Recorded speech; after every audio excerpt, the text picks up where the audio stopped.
A los ecuatorianos les preocupa la situación económica y la falta de empleo.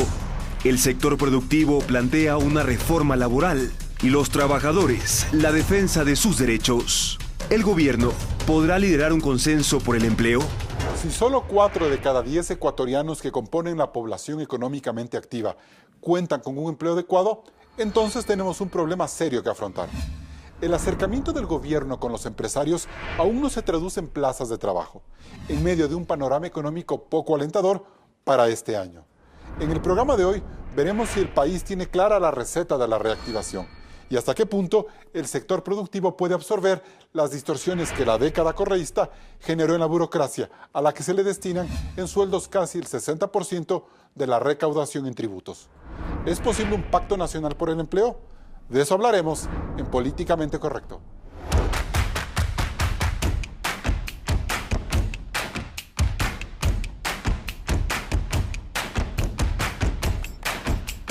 Hoy nos acompañan Raúl Ledesma, ministro del Trabajo, abogado y administrador de empresas. Lucía Calderón, coordinadora del Frente Nacional de Economía Popular y Solidaria. Pablo Agustín Zambrano, presidente ejecutivo de la Cámara de Industrias y Producción. Y Miguel García, presidente de la Federación Nacional de Servidores Públicos. Gracias por estar con nosotros en un nuevo programa de Políticamente Correcto. Hoy hablaremos del gran desafío que tiene el país en su conjunto para generar empleo productivo de calidad y así romper con una larga racha de estancamiento laboral. Claudia Roura nos habla de los principales indicadores que debemos tomar en cuenta, más allá de los $8 de aumento salarial que se anunciaron para este 2019. Los últimos 4 años han sido críticos para el empleo. Según cifras del INEC, entre el 2014 y el 2018, la tasa del empleo adecuado perdió 8,2 puntos. La baja más sensible se dio entre septiembre del 2015 y septiembre del 2016, cuando se perdieron 341,000 empleos. Desde ese año, como consta en la gráfica, el porcentaje de empleo pleno no se ha podido recuperar. En este país, 5 de cada 10 hombres de la población económicamente activa tiene un empleo adecuado, a diferencia de las mujeres, que solo 3 de cada 10 lo logran. Y aunque la tasa de desempleo se mantiene en torno al 4% desde el 2014, cabe señalar que el subempleo se duplicó. Si en el 2014 había 894,000 personas que no recibían el salario mínimo ni trabajaban la jornada completa, para finales del 2018 este número de ecuatorianos subió a 1,600,000. ¿Estas cifras nos muestran que el país no genera el empleo que debería? Así es, Carlos. Para entender mejor estas cifras, podemos decir que de cada 20 ecuatorianos que son parte de la población económicamente activa, 8 tienen un empleo pleno. 5 están en el subempleo o desempleadas y 7 tienen un trabajo no pleno o no remunerado. Además, 6 de cada 10 ecuatorianos con trabajo no tiene una afiliación al Seguro Social. Por estas cifras, según las encuestas, la principal preocupación para los ecuatorianos es conseguir o mantener su empleo. Carlos. Sin duda son cifras que hay que tomarlas en cuenta. Señor ministro, bienvenido. ¿El gobierno está fracasando en su política y en su promesa de generación de empleo? Bueno, un saludo a todos los ecuatorianos, a todos los oyentes. Gracias por la invitación. Es importante precisar y entender la problemática del empleo para poder tomar las decisiones adecuadas. No se puede entender, si no se entiende con claridad dónde estamos parados en la problemática de la empleabilidad, y qué bueno que se reconozca que este es un problema de larga data, ni siquiera en los últimos 10 años, son distorsiones laborales de más de 20 años en el Ecuador. Pero pasemos a la pregunta. Una aseveración con la que no puedo estar de acuerdo es que no se genera empleo en el Ecuador. Es un dato importante que los ecuatorianos tienen que conocer. El empleo adecuado que señala el INEC, lo cual está correctamente medido, solo basa su encuesta en 2 preguntas fundamentales. La primera, si gana al menos el salario básico, y la segunda, si trabaja al menos las 40 horas semanales. ¿Cuál es el problema? No toma en cuenta ni uno solo de los empleos formales que tienen temporalidades. O sea, hay que cambiar las encuestas del INEC. No, hay que tenerlas, pero hay que generar una categoría que determine y que identifique el empleo formal. Además, en el empleo adecuado que señala el INEC hay en relación de dependencia y sin relación de dependencia. El empleo implica que hay un empleado y un empleador.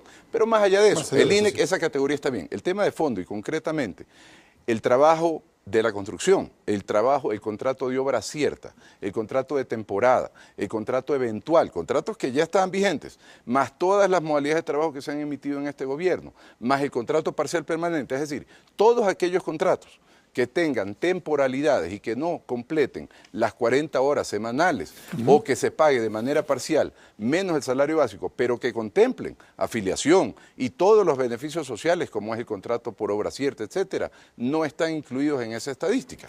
Entonces, por eso es que se ve en la estadística que desde el 2014 para acá el estancamiento persiste, es decir, parecería que no se generan plazas de trabajo. Parecería que no se genera, pero yo le puedo decir que en el gobierno del presidente Lenín Moreno nosotros tenemos un promedio mensual de más de 10.000, 12.000 contratos mensuales sostenidamente nuevos, vigentes. No solo los que entran y no cuento los que salen, no, los que quedan a fin de mes vigentes. ¿Qué significa esto? Es cierto, tenemos cerca de 100.000, poco más, contratos nuevos, nuevas plazas de trabajo. Pero tenemos más de 400.000 regularizaciones y contratos que son temporales o parciales. ¿El sector privado está haciendo entonces su trabajo? ¿El sector privado está haciendo su trabajo? Creo que todavía estamos en deuda, tanto el sector público como el sector privado, en procesos de regularización. Perfecto. Doctor Zambrano, ¿por qué Ecuador no genera empleo? Esa es una pregunta inicial. El ministro dice que sí se está generando empleo. Carlos, muchísimas gracias. La pregunta que se señala y el problema que estamos analizando el día de hoy creo que es un problema social. Toda la sociedad, todas las entidades tenemos que estar preocupadas por generar más empleo. Respondiendo a su pregunta, ¿por qué no se genera más empleo en el país? Sin duda porque no tenemos un desarrollo económico adecuado, porque no hay un crecimiento de la economía. El empleo no se puede crear o generar artificialmente. El empleo tiene que estar amparado en el crecimiento de la economía. Le hago un paréntesis nada más. ¿Deberíamos tener un desarrollo similar al de Colombia o Perú por lo menos? Mire usted, yo quisiera, y hablando de este tema de Colombia y Perú, quisiera yo mostrar unas cifras. Si nosotros comparamos los salarios de Colombia con los salarios de Perú, con los del Ecuador, tenemos una desventaja muy grande. ¿Por qué? Porque precisamente en Ecuador el salario básico unificado por hora es 73% más alto que nuestros competidores como Colombia y Perú, cuando estos países crecen a un promedio de 4 o 5% anual. Eso hace que sea difícil para ustedes. Exactamente. Entonces, por eso es que no se pueden generar, porque tenemos que tener un equilibrio macroeconómico, políticas públicas muy claras y tenemos que hacer una reforma estructural e integral a las normas laborales. Pero entonces, ¿eso qué quiere decir? ¿Que hay que tener trabajadores mal pagados en Ecuador para que pueda crearse más empleo? No. Entonces, nada más que eso. Y otra cifra que es muy importante, la inflación en el Ecuador no ha crecido en los últimos tiempos y los trabajadores en el Ecuador no han perdido poder adquisitivo. Los ecuatorianos no hemos perdido poder adquisitivo en virtud de la dolarización. Entonces, en el Ecuador tenemos una estructura laboral rígida, muy rígida, que nos complica contratar y desvincular, por un lado. Por otro lado, tenemos niveles de crecimiento macroeconómicos bajos, tenemos que trabajar todos hacia el crecimiento económico y, por supuesto, fomentar las inversiones, fomentar las exportaciones y el crecimiento de la economía que va a generar empleo. De esos temas de fomento hemos hablado en algunos momentos y ha quedado claros, pero ¿cuál sería una reforma laboral consensuada sobre la cual el Ecuador debería debatir? Brevemente, para luego ir con la doctora Calderón. Una cifra muy importante. En este momento, en el mundo, el 60% de la fuerza laboral son millennials, es decir, son personas jóvenes. Para el año 2025, el 75% de la fuerza laboral son millennials. Tenemos que entender precisamente cuáles son los hábitos, cuál es la cultura de los jóvenes. Los jóvenes, por ejemplo, jamás se van a quedar en un trabajo más de 2 años o 3 años. Tenemos que cambiar la reforma laboral en base a la realidad, es decir, dinamizar el mercado laboral, ¿no es cierto? ¿No es para que los millennials se puedan despedir integrar. Gente con mucha facilidad en el futuro, ¿no? Carlos, no es para despedir, es para que puedan ingresar y desvincularse ellos mismos, porque son los mismos jóvenes los que tienen esta inquietud, esta actividad de cambiarse de trabajo regularmente. Perfecto. Doctora Lucía Calderón, ¿la receta de los grandes empresarios es políticamente correcta para generar empleo? ¿Qué han podido ustedes ver como microempresarios frente a ese tema? Bueno, yo estoy en este momento aquí en representación del sistema económico, social y solidario, económico popular y solidario reconocido desde la Constitución del 2008. Por supuesto que sí, no nos podemos definitivamente alinear a un esquema de empleadores o de trabajadores, porque nosotros como economía popular y solidaria somos de ambos lados, somos dueños y al mismo tiempo trabajadores. Desde este punto de vista, nuestro problema, si se quiere, es aún más estructural, pues hace falta un tema de reconocimiento la ley, plasmar la ley a lo que ya es la operatividad, que nos reconozcan en el Ministerio de Relaciones Laborales, por ejemplo, que se reconozca este modelo de trabajo asociativo. Acabo de tener un... O sea, ese tipo de esquemas permiten que el empleo tome otro dinamismo, otras maneras de generar recursos, ¿no es cierto? Es decir, sale del convencionalismo de empresario-empleado y se permite ser como más productivo, autónomo. La diferenciación es sencilla. Nuestro modelo es de redistribución de riqueza. El esquema social y solidario en el mundo lo que pretende es que la riqueza esté acumulada en pocas manos. Informe de la Oxfam nuevamente a diciembre del 2017 nos indica que el 1% de la población mundial tiene en sus manos acumulada más riqueza que el 99% restante.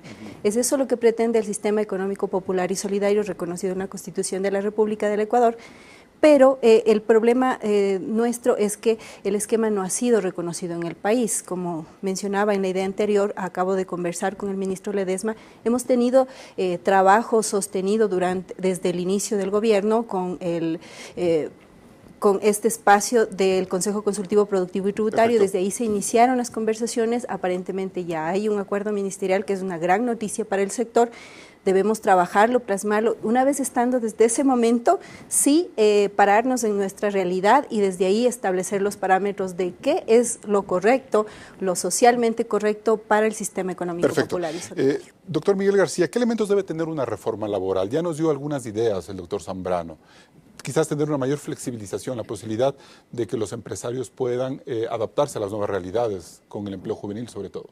Gracias, Carlos, por la invitación. Saludos a los compañeros de la mesa. Si bien es cierto que represento a los servidores públicos, tenemos vinculación cercana y participativa con los compañeros del Frente Unitario de Trabajadores, con los compañeros, en consecuencia, con los trabajadores privados, y sabemos cuál es la situación que están pasando los compañeros respecto de generación de trabajo. Nosotros esperamos y seguimos esperando que haya iniciativas que no pasen única y exclusivamente por flexibilización laboral. Aquí lo que se estaba hablando cuando se analizó el incremento que se dio de los $8, había una posición de cierto grupo de empresarios que hablaba de que hay que ajustarse exactamente. No hay inflación, cero incremento. Pues si ganamos el tercer salario más alto de América Latina, pues. Y veamos, inclusive he constatado que hubo un grupo de empresarios que no solo hablaba de congelamiento de sueldos, sino que planteaba rebaja del salario mínimo, porque aparentemente para cierto sector pasa eso, la productividad pasa por sueldos más bajos y por flexibilización total. Eso no puede ser. Dicen que en Colombia, en Perú, ganan menos. El costo de vida, y aquí no hay que poner énfasis en eso, el costo de vida en estos países que han sido mencionados es mucho más barato que aquí. O sea, es problema de la dolarización.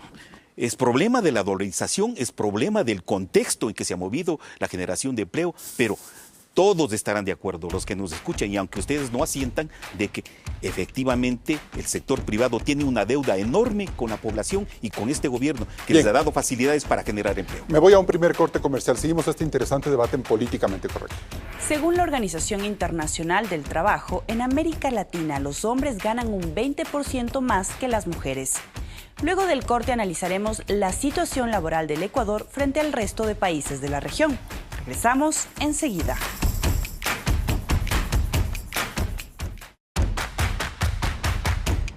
Es difícil hacer un diagnóstico real sobre la situación laboral del Ecuador sin compararnos con nuestros vecinos. Claudia, ¿cómo está nuestro país dentro de América Latina? Miremos las cifras en contexto y saquemos las primeras conclusiones. Según el informe Panorama Laboral 2018 de la Organización Internacional del Trabajo, la tasa de desocupación en América Latina este 2018 fue del 8,4% y de América del Sur del 10,3%. Son cifras bastante superiores a las de Ecuador. Según este informe, llega a 4,2% en comparación con Perú, Chile, Argentina y Colombia. La situación de nuestro país se ve mejor. ¿Cómo está el mapa de salarios? Después de Uruguay y Chile, Ecuador con $394 es el tercer país con el salario básico más alto de América del Sur. La diferencia con el Perú y Colombia es significativa.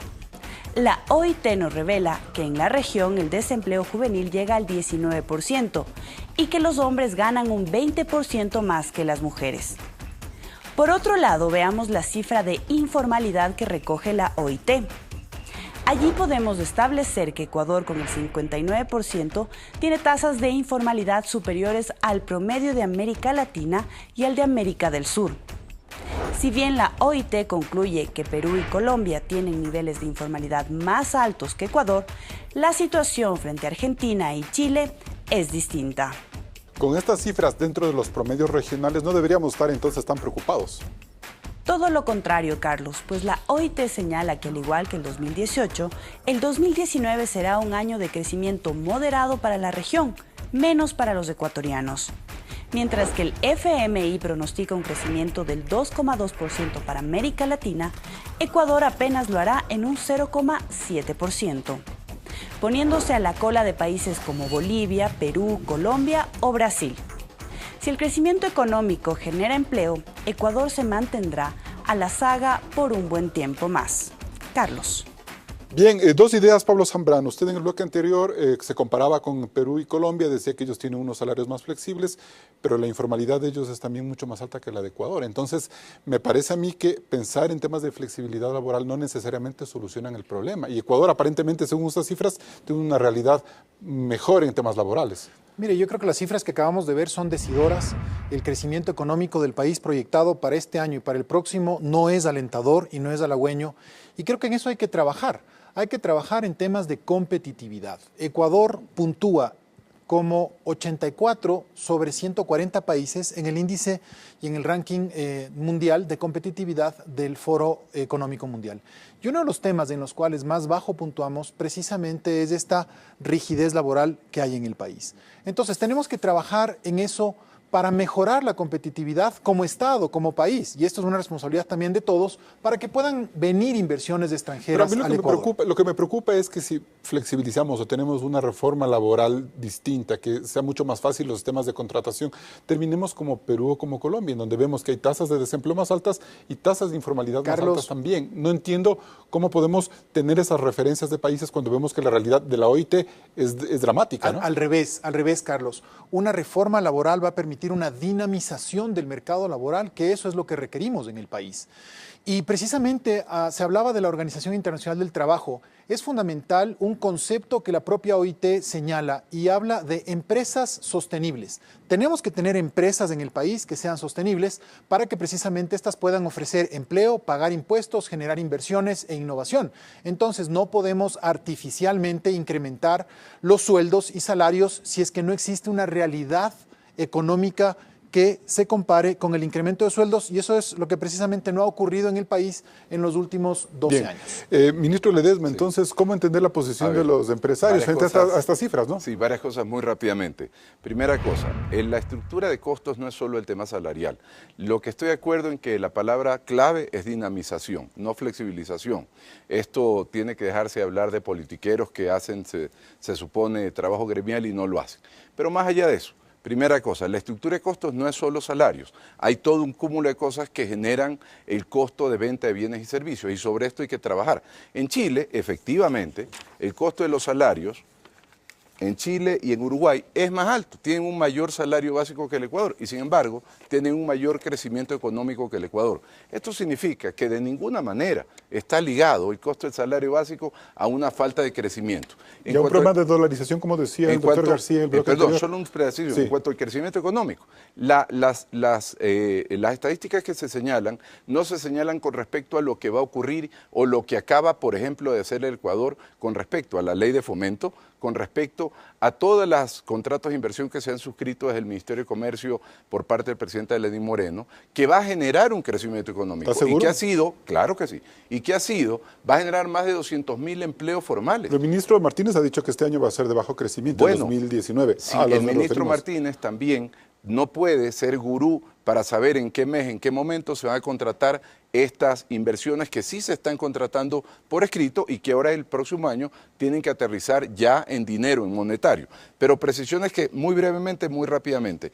¿Qué es dinamizar? Porque esto es muy importante. Dinamizar es lo que se está haciendo con los sectores de economía popular y solidaria, por ejemplo. Tener una modalidad de contratación adecuado a la realidad de cada sector. ¿Cuál es la realidad del sector de ellos? Que los socios son al mismo tiempo trabajadores. Si tuvieran que enfrentar una demanda laboral tendrían que autodemandarse. Un absurdo. Entonces, estas son las realidades. Pero para que ellos sean trabajadores y socios necesitan capital, pues. Sí, claro, pero esto necesita el crecimiento económico, de acuerdo. Ahora, necesitan que la estructura de costos de los negocios sean razonables, sean sensatas para generar el crecimiento. De nuevo, el tema salarial es un solo elemento. Y con respecto a lo que se formó, el tema del aumento de salario del año pasado, efectivamente, la propia Cámara de Industrias señaló que efectivamente que pedían una moratoria este año al aumento salarial porque estaba cubierto el 100% de la canasta básica con respecto al aumento salarial del año pasado. Pero recordemos lo que pasó el año pasado. La propuesta de los sectores empleadores, de nuevo, sin satanizar nada, simplemente hechos reales, era de $3. El gobierno subió 11 en base a criterios técnicos, los mismos que se aplicaron este año. ¿Y sabe qué pasó? Se cubrió a ecuatorianos el 100% de la canasta básica con esos $11. No lo decimos nosotros. Entonces, ¿no era necesario volver a subir el sueldo esta vez? No, al contrario. Hay un crecimiento económico proyectado ahora nuevamente. Se cubre el 104% de la canasta básica. No, está en el 100%. Datos dados por la misma Cámara de Industrias. Pero más allá de eso, lo que se ha proyectado ahora es la inflación, el 1 y pico %, más el crecimiento económico que nos da el Banco Central de otro 1 y pico %. Perfecto. Eso nos dio los $8. Miguel García, ¿cómo debería ir caminando esa dinamización o esa Yo quiero hacer una puntualización. Nosotros nos llama a sonrisa cuando se dice de manera así tan enfática que lo que se gana por parte de los trabajadores del sector privado cubre la canasta básica. El secreto para que en números cubra la canasta básica es porque pese a que hay más desocupación, no ha bajado el índice de perceptores para la fórmula de cálculo. Entonces, ahora resulta que dicen que en todos los hogares hay 1.6, 1.8 perceptores, cosa que no es así. En algunos casos, en muchos casos, es un solo perceptor con un salario básico que de ninguna manera cubre la canasta básica. Sin embargo, estadísticamente se cubre. Definitivamente esto no es así. Y vuelvo y repito, y agradezco el argumento de mi trabajo.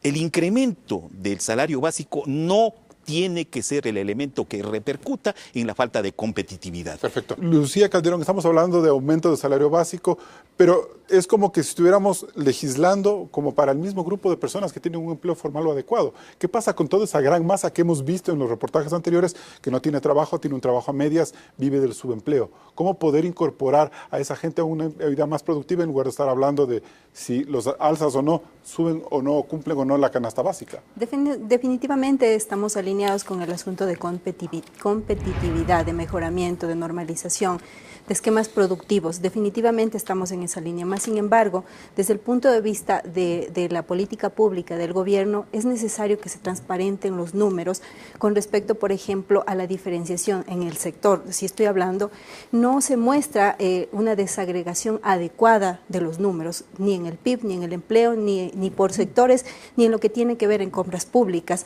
Los números se diferencian mucho unos de otros. Un ejemplo, el INEC habla de que hay 4.000 empresas solidarias, más sin embargo, la Superintendencia de Economía Popular y Solidaria cerró a diciembre del 2018 con 14.500 empresas o organizaciones de economía popular y solidaria. El problema radical está en la desinstitucionalización del sector de la economía popular y solidaria. Pero si lo que más han hecho es institucionalizar durante estos 10 años, se creó el concepto de la economía popular y solidaria.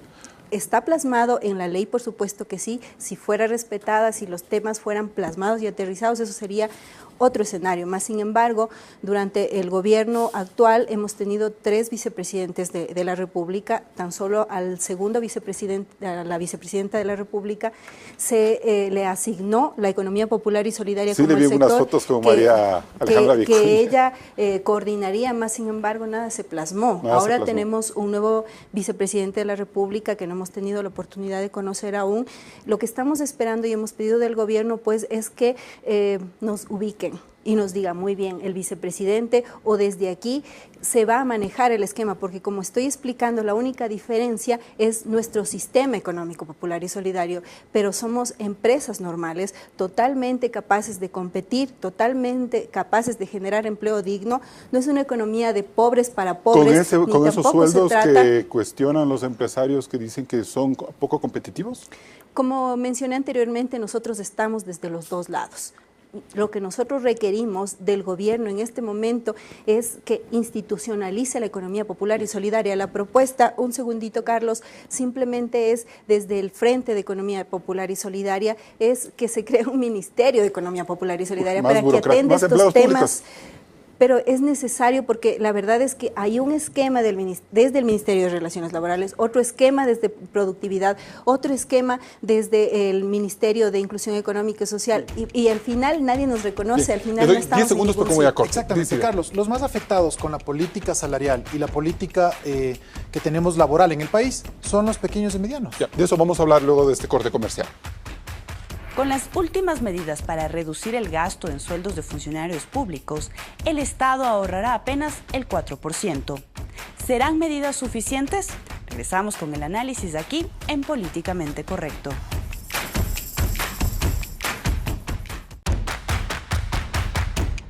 El otro gran problema que tiene el país es el peso salarial de los servidores públicos, que en la última década se multiplicó por 3. ¿Las medidas de austeridad adoptadas por el gobierno son las políticamente correctas? Veamos este informe. En la administración del Estado trabajan 541,000 funcionarios públicos. Las 3/4 partes están en educación, salud, seguridad y justicia. El resto de funcionarios, 127,000 personas, están en más de 100 instituciones. En el 2018, el Gobierno Nacional no renovó 42,000 contratos ocasionales y para el 2019 suprimió 25,000 partidas, además de la rebaja de sueldos en los escalafones más altos y en contratos.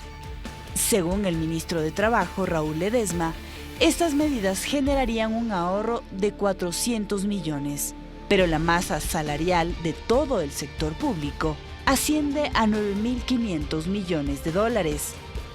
¿Estas medidas son suficientes? ¿Son las suficientes o son las adecuadas, doctor García? Bueno, el contexto de la noticia es que cuando el presidente Correa toma el poder, el costo de la masa salarial era 3.000 millones. Cuando se va, es 9.500 ¿Una verdad millones. Irrefutable es ese? ¿Es un dato irrefutable ese? Irrefutable, es Okay. irrefutable. Yo trabajo en el Perfecto. Ministerio de Finanzas. A ver, el punto es, si se triplica la masa salarial, la lógica dice que debió haber un incremento salarial para el sector público. Carlos, este es el 8º año de congelamiento de sueldos y salarios en el sector que yo trabajo. Pero si no hay de dónde pagarles a tanto centavo. empleado, a tanto servidor público, ¿cómo les pueden subir, pues? No, el punto es, ¿cómo es que incrementándose por 3 la masa salarial no se ha incrementado los sueldos? Entonces hay distorsiones que tienen que ser analizadas y las distorsiones están ahí. Y ese es un compromiso que tiene que adquirir este gobierno para corregir. Por ejemplo, ¿qué distorsiones? Por ejemplo, y hay que decirlo, el arranque de los sueldos del sector público es $527. El techo normal de la escala de salarios es más que el salario básico. 1.676. Esa es la verdad. Sin embargo, con un decreto, con un acuerdo ministerial en el 2009, tiempo de Correa, se crean una figura específica que con informe del Ministerio de Finanzas, de CENRES, se puede crear entidades estratégicas. Y del techo de 1.676 se sube a $3.542. O sea, se crean unas distorsiones internas Esta gente que perjudican a la gran Carlos, masa de trabajadores estos públicos. De 3.542 no son de libre remoción, serían estables. Y encima de eso, no se hace ningún esfuerzo para controlar las escalas salariales de las empresas estatales. Entonces estamos hablando de 3 escalas. Yo me pregunto, el 229 de la Constitución dice que todos los que trabajamos en el sector público somos servidores públicos, bajo cualquier modalidad. ¿Por qué hay 3 escalas? El Ministerio de Trabajo es el órgano rector en términos de remuneraciones. En consecuencia, es una cuestión pendiente y creo que tendrá que abordarla para normalizar, nivelar estos sueldos a igual trabajo, igual remuneración. Antes de que usted le responda, ministro Ledesma, ¿cuántos empleados públicos menos hay desde que llegó el presidente Moreno? Bueno. ¿Se puede hablar ya de una reducción? Porque esas cifras yo no las logro comprender hasta el momento. A ver, es importante señalar que así como se desvinculan, ha habido un proceso de optimización en general de la gestión gubernamental. Dentro de ese proceso, una de las aristas, obviamente, es la eficiencia de la gestión a través de la masa salarial. Esta es una de las variables, de nuevo, no la única. ¿Qué encontramos allí? Nosotros hemos entrado a un proceso de identificación, por ejemplo, en los procesos de reestructuración y fusión de los ministerios, que no se dupliquen direcciones de talento humano, direcciones de planificación, etc. En estas áreas ha habido una desvinculación, como se señaló, importante. Pero en otras áreas nosotros hemos incrementado 26.000 nuevos trabajadores en contratos. Pero eso no es una sin razón, señor ministro.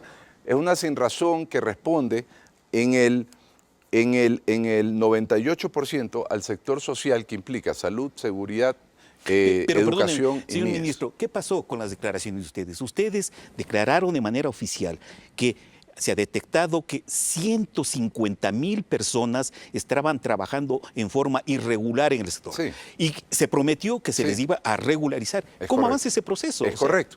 Ese proceso pasa por, de esas 150.000 son, más o menos, números redondos, 70.000 contratos ocasionales, que hoy día, por disposición del presidente Lenín Moreno, está prohibida la contratación de uno solo más, salvo casos excepcionales, por ejemplo, como cuál, que se abre el hospital de Ambato, que se abre el hospital de Los Ceibos, que se abre el hospital del Guasmo, por ejemplo. Salvo esto, porque usted no va a abrir un hospital fantasma sin operadores. Pero, por ejemplo, el Observatorio de la Política Fiscal, por ejemplo, señala que el gobierno sigue teniendo el mismo número de servidores públicos que en la época de Correa. No, no es cierto. Primero, a ver, esto es fácil, esto es muy simplista decirlo de esa manera, sin hacer un análisis de dónde se ha incrementado esos servidores públicos. Pero el país necesita tantos médicos, tantos militares, policías, educadores, o sea, para la crisis que se vive, para la situación que se vive, eso es un tema que se debería debatir. Bueno, en realidad estamos haciendo un análisis muy detallado, unidad médica por unidad médica, para identificar y establecer una comparación entre el sector privado, cómo funciona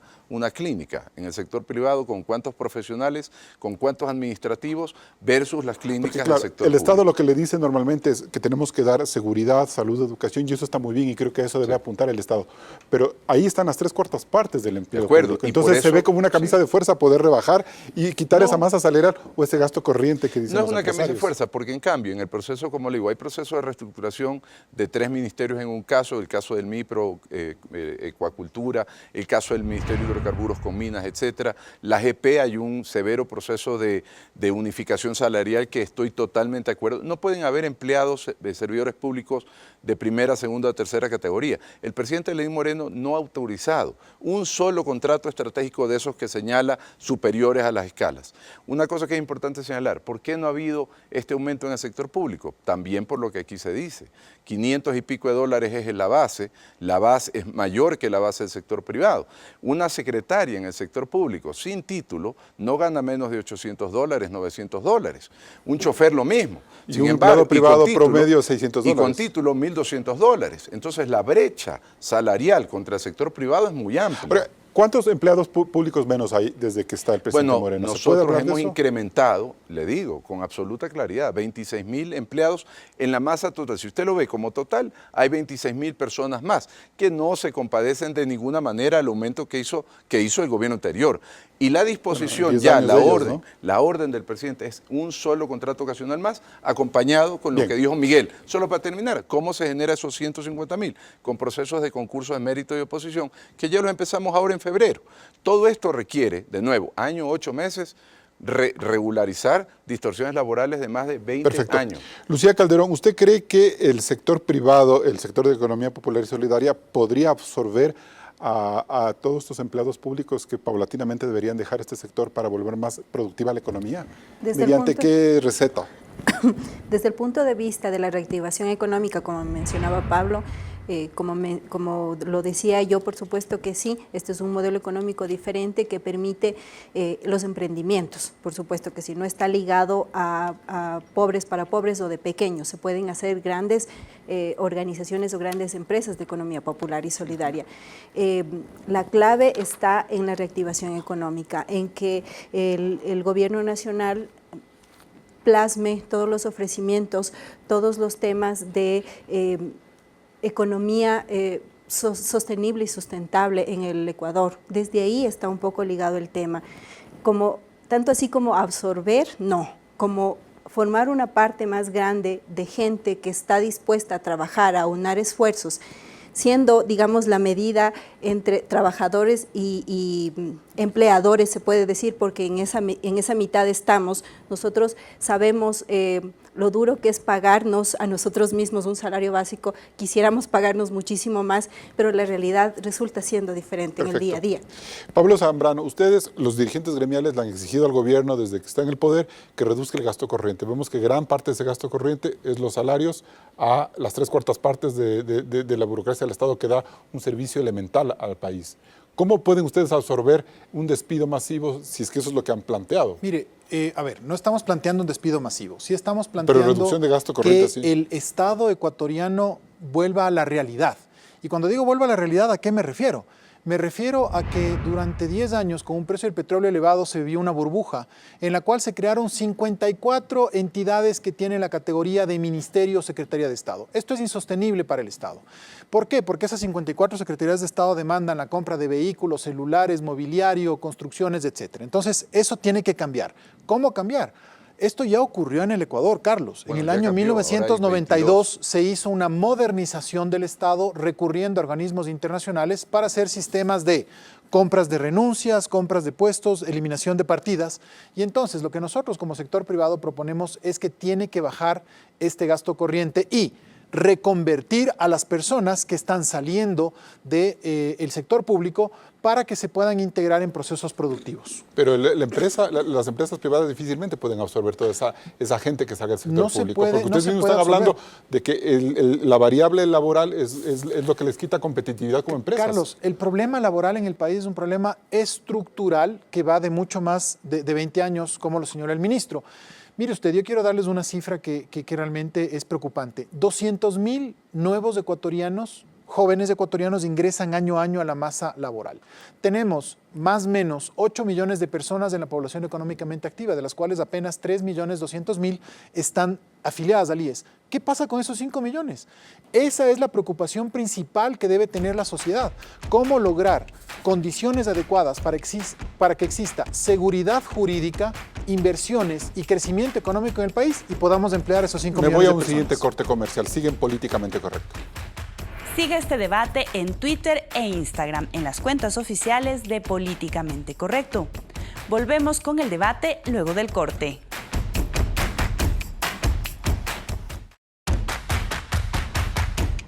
Bien, seguimos el debate en Políticamente Correcto sobre el empleo en el Ecuador. Y en el bloque anterior, Lucía Calderón, Pablo Zambrano hablaba de la necesidad de que se incorporen jóvenes al aparato productivo. ¿Qué tan receta positiva puede ser el emprendimiento cuando vemos que los emprendimientos en el Ecuador se abren con mucha facilidad, pero también fracasan con mucha facilidad? Te genera frustración, pérdidas económicas, deudas en los bancos. Entonces, ¿hasta qué punto esa receta es la correcta? Más que eso, sería importante que se establezca una estructura, por ejemplo, de financiamiento adecuado, con tasas de interés que sean lógicas, por ejemplo, que el esquema de credibilidad para los emprendedores, mucho más si son jóvenes, sea algo amigable para que signifique el Estado está creyendo en ti como joven. El sector ve con muy buenos ojos el tema del emprendimiento joven, por ejemplo, pero siempre y cuando vaya acompañado de políticas sólidas de acompañamiento, como digo, el financiamiento, como mencionaba, que es importantísimo. La banca debe ahí trabajar con más fuerza. La banca normal, la de economía popular y solidaria, existe el sistema financiero popular y solidario, hablando desde este esquema, pero entendemos, por ejemplo, que los estándares, hay una tasa establecida a nivel del país de hasta el 30% de interés anual. Eso para un emprendimiento simplemente no existe. No es viable. Para nada, o sea, significa queremos que te crees como emprendimiento, pero te pongo el 30%, quiero que desaparezcas al primero o segundo grandes año. empresas, grandes cadenas permiten que los emprendimientos tengan supervivencia más allá de estos temas de financiamiento.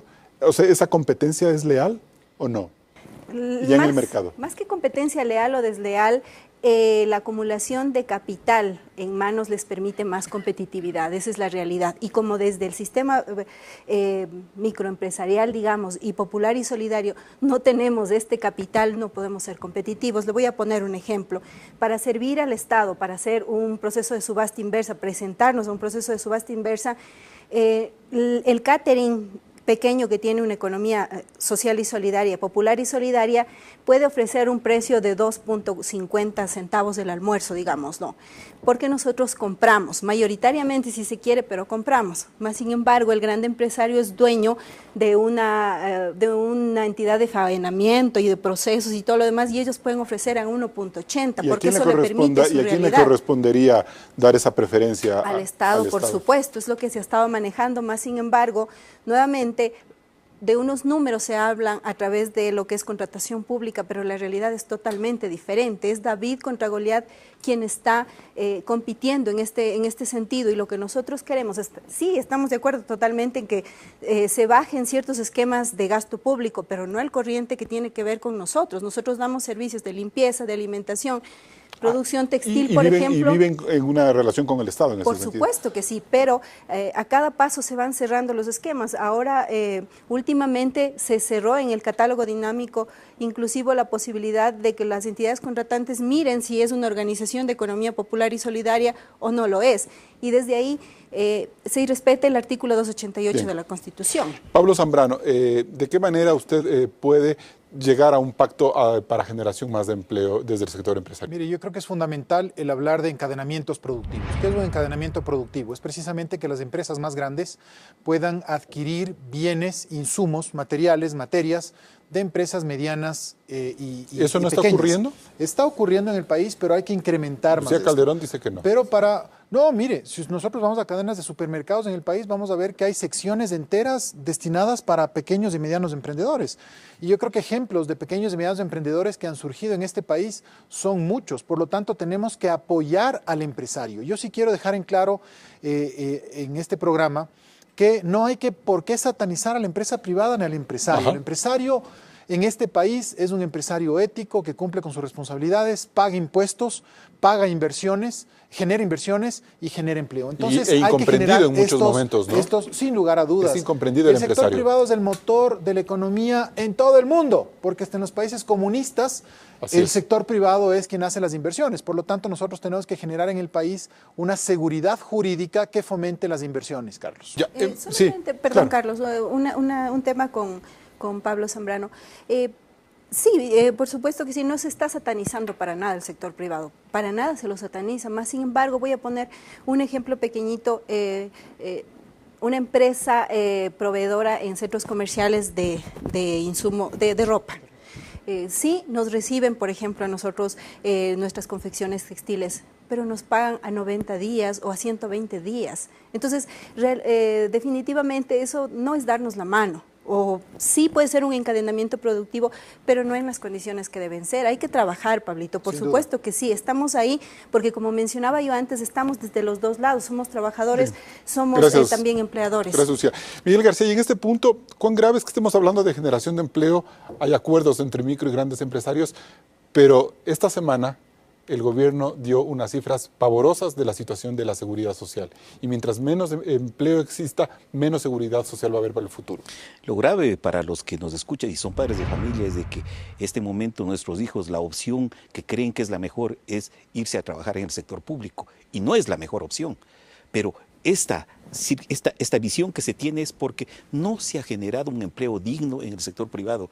Nadie puede negarnos que en el gobierno anterior, denostado y todo, el sector privado o cierto sector privado estuvo muy bien servido y no generó las expectativas de empleo. Lo del seguro social, nosotros saludamos. ¿Cómo no saludar, por ejemplo, la circunstancia del advenimiento del presidente Moreno, que logró que se reedite y se vuelva a tener la obligación de aportar al Seguro Social lo que les adeudábamos? el 40% para las jubilaciones, los 1.800 millones de dólares para financiar los gastos de salud. Pero hacia ahí es donde deben dirigirse quizás la meta de los subsidios, ¿no es cierto? Sin lugar Para, a dudas. en lugar de estar discutiendo sobre los combustibles y salir a las calles, hablar más bien del subsidio que le conviene al Ecuador, que quizás es la seguridad social. Las cuentas públicas del país precisamente tienen que estar encaminadas hacia la satisfacción de las necesidades principales de la sociedad. Y esos son los anuncios que ha dado el gobierno. Para poder sostener la seguridad social, en la cual, por cierto, hay que hacer un cambio estructural de la seguridad social. Y yo quiero aprovechar la presencia del ministro, la presencia del ministro y de Miguel García y también de Lucía, para hablar sobre un cambio sustancial. El IES está quebrado, ¿no? Mire, el IES tiene que cambiar, porque si es que el IES no cambia, el riesgo en el que estamos los ciudadanos es altísimo. Entonces tiene que haber una reforma integral al sistema de seguridad social. No privatizarlo, como dice Mire, Miguel García. yo creo que hay que buscar formas también imaginativas, ver lo que está ocurriendo en Colombia, lo que está ocurriendo en Chile. No, La es muy institución poco de seguridad imaginativo social, no. privatizar. Es que el seguro social tiene que ser un dinamizador, por ejemplo. Los fondos de seguro social tienen que estar en la bolsa de valores para que puedan capitalizar a las empresas y pueda generarse un círculo virtuoso. Eso no está ocurriendo ahorita. Eso no está ocurriendo. El IES ha sido caja chica de los gobiernos. Bien, ministro Ledesma, dos ideas finales. La reforma a la seguridad social y la reforma laboral. ¿Cómo debe trabajar el gobierno en esos dos temas? A ver, el tema de la seguridad social creo que hay voceros específicos para aquello. Entonces el ministro de Trabajo, pues, sí, lo de conversamos. usted depende que haya más aportes al IES. Nosotros lo que estamos en una campaña sostenida de que las afiliaciones se incrementen, verificando con el IES un trabajo común de inspecciones para que las personas que son contratadas usted tengan decía afiliación. Que el problema del IES es que se robaron la plata del IES. Sí, por supuesto. Ese es el término. De hecho, por supuesto que sí. Yo soy absolutamente frontal y las autoridades competentes tendrán que encontrar aquellos. Las afiliaciones van subiendo, datos de las mismas cámaras. Las afiliaciones al IES han subido, la productividad se está recuperando. Son datos importantes que son buenas noticias para el Ecuador, no a la velocidad quizás que todos quisiéramos. De nuevo, es un trabajo muy duro, distorsiones de más de 20 años. Pero deberíamos tener el 60% de la masa laboral ecuatoriana en el IES, ministro. Pero eso sí es una deberíamos realidad. tener el 100% Es que de las eso personas deberíamos afiliadas al IES. pues. Entonces, hay que ir a este proceso de corresponsabilidad. Yo concuerdo con Pablo, no podemos atentar a nadie. Sector privado, empleadores y empleados son aliados estratégicos. Una alianza estratégica necesaria y que tiene que ya reconocerse y entenderse. ¿Y esa alianza debe ir con la reforma laboral, ministro? Se ha hablado mucho de claro eso, que sí. El sector empresarial pide eso. ¿Cómo va ese tema? Sí. La dinamización laboral tiene que ir para que las nuevas actividades productivas, hay empresas que hace 10 años eran lo máximo, Kodak, por dar un ejemplo cualquiera, y hoy día no existen, y hoy día está Spotify, por ejemplo. Entonces, hay toda una dinámica laboral nueva. Esto hay que verificarlo. El sector de la economía popular y solidaria también no puede tener en el Estado su dependencia natural. Tiene que tener posibilidad de sostenimiento con valor. Hay que hablar de subsidios. Hablemos, en vez de que el Estado compre todo lo que hay que comprar, ¿cómo hacemos que los precios que genera la economía popular y solidaria sean buenos, no solo para el Estado, para todo el mercado nacional e incluso para exportación? Esto es lo que hay que buscar. Pero de nuevo, programas jóvenes, hemos lanzado 2, empleo joven, mi primer empleo, entendiendo que hay que beneficiar de los 300.000 desempleados, 200.000 son jóvenes. Me voy a un corte comercial y volvemos con la etapa de conclusiones.